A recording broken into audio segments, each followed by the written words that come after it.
Farg'ona viloyati agroxizmatlar markazi bosh mutaxassislari tomonidan Farg'ona tumanida qishloq xo'jaligi sohasida amalga oshirilayotgan ilmiy-amaliy ishlar hamda yetishtirilayotgan ekinlarning holati o'rganildi. O'rganishlar davomida asosiy e'tibor g'allachilik va kartoshkachilik yo'nalishlarida olib borilayotgan tajribalar samaradorligiga qaratildi.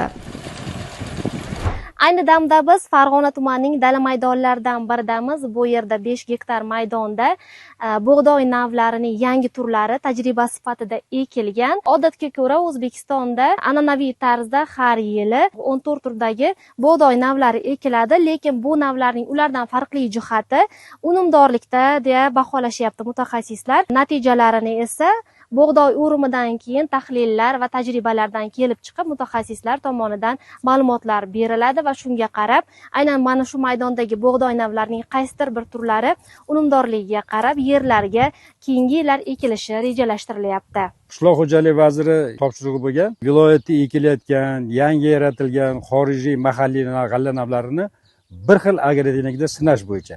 Mana biz turgan joy Farg'ona tumani Yangiobod Shahmardoni Fergana Asiya klasteriga qarashli 25-kontur 5 gektarli maydon. Mana biz turgan joyda hozir o'sha 13 ta navdi ichida o'sha 2024-yilda olingan Alekseyevich Rossiya g'alla navi. Mana shu tindirilgan urug'lik bu 4 gektarga ekilgan. Mana optimal muddat 10-oktyabr bo'ladigan bo'lsa, aynan mana shu yerga biz 10-noyabr kuni keldik. Agar men o'ylaymanki, mana shu tindirilgan urug'da mana shu hududda o'ziga ham o'sha 10-oktyabrda ekilib, zo'r agrotexnik qilsa 80-100 sentar bemalol hosil olish mumkin. Mana hozir ham mana shu kech ekilgan bo'lsa ham, suvdan qolgan bo'lsa ham, mana biz hisob qildik 60-65 sentar hosili bor shu yerda. Oldin don ikki xil maqsadda ekiladi. Birinchi somon uchun ekiladi, ikkinchisi don uchun ekiladi. Asosan biz 70% somon uchun ekardik. Hozirgi navlarimiz hammasi birga bir. 50% don beradi, 50% bug'doy beradi. Oldingilar esa 30% don bergan xolos. O'shancha hosildorlik oldin 30-40 sentarga zo'raydi. Mana bugungi kunda 80-100 sentardan hosil olyapti. Farg'ona tumanining avval qishlog'i kartoshka yetishtirish bo'yicha yetakchi hududlardan biri sanaladi. Bu yerda kartoshkachilik ko'p yillardan buyon aholining asosiy daromad manbalaridan biri bo'lib kelmoqda. Xususan, Obidjon Fayz fermer xo'jaligida kartoshkaning bir nechta istiqbolli navlari ekilgan bo'lib, hozirda ertapishar navlardan hosil yig'ib olish ishlari boshlangan.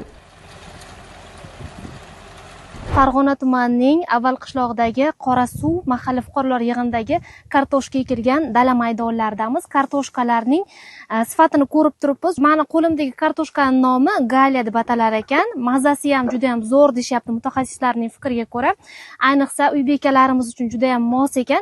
Bu kartoshkalarni qozonga solsangiz, asosiysi ezilib ketmas ekan, ta'mi juda ham shirin ekan. Kartoshkalarni mana shunday katta bir holatga keltirish uchun shu bilan birga kartoshkalarni ko'rganimizda hech qanday qurt, yara chaqalarni ko'rmaymiz. Buning uchun esa mutaxassislar agrotexnik tadbirlarni to'liq bajarishgan.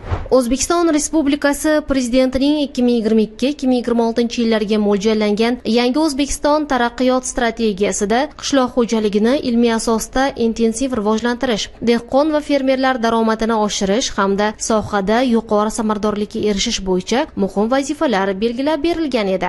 Farg'ona tumanida amalga oshirilayotgan ishlar mazkur vazifalarning amaldagi ijrosini namoyon etmoqda. Bu yerda olimlar, mutaxassislar va fermerlarning hamkorligi natijasida yuqori hosildorlikka erishilmoqda. Birinchi boshlagan yillarimiz 20-25 tonnagacha olinardi kartoshkalar. Mana yildan yilga hozir hosildorlik qo'shilib, yangi sortlar kelyapti. Mana Rossiyadan kelgan urug'lar bor. Mahalliy urug'lar ham chiqyapti hozir. Hosildorligi yuqori bo'lgan, tez pishar urug'lar. Yilga qo'shilib 42-45 tonnaga yetkazdik hozir. Kelgan kartoshkani mana gektarga 3 tonna ekadigan bo'lsak, har bitta urug'da bittadan saralab qo'ldan o'tkazamiz. Undan keyin undirib turib ekishda ham bittadan uni yana saralab ekamiz.